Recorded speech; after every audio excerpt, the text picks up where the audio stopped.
ओए गोदिया में ओए गोदिया में दे दिल ललनवा ये छठी माई कोरी पूजनवा। मिक्स बाय दीपक राजा। एगो गोदिया में हो एगो गोदिया में हो एगो गोदिया में दे दिल ललनवा ये छठी माई कोरी पूजनवा। हो एगो गोदिया में दे दिल ललनवा ये छठी माई कोरी पूजनवा।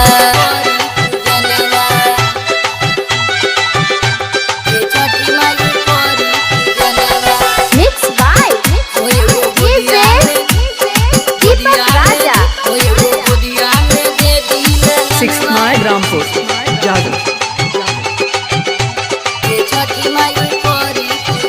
एको साल है ना बेटा बेटी भइले सुनी माई कइले करैले सुनी माई कइले करैले। एको साल है ना बेटा बेटी भइले सुनी माई कइले करैले।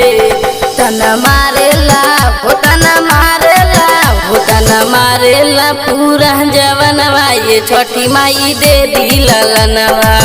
हो एगो गोदिया में दे दिल ललनवा ये छठी माई कोरी पूजनवा कोरी पूजनवा।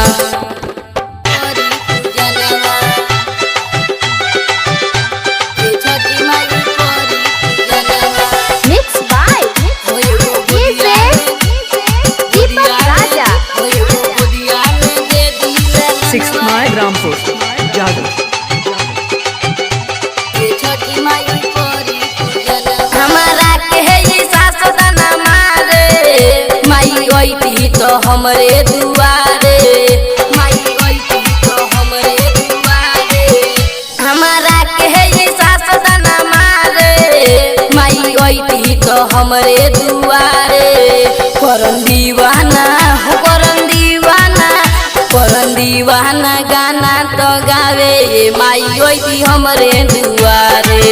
हो एगो गोदिया में दे दिल ललनवा ये छठी माई कोरी पूजनवा कोरी पूजनवा। सनी रिकॉर्डिंग स्टूडियो सरिस्वा रोड रतनमाला।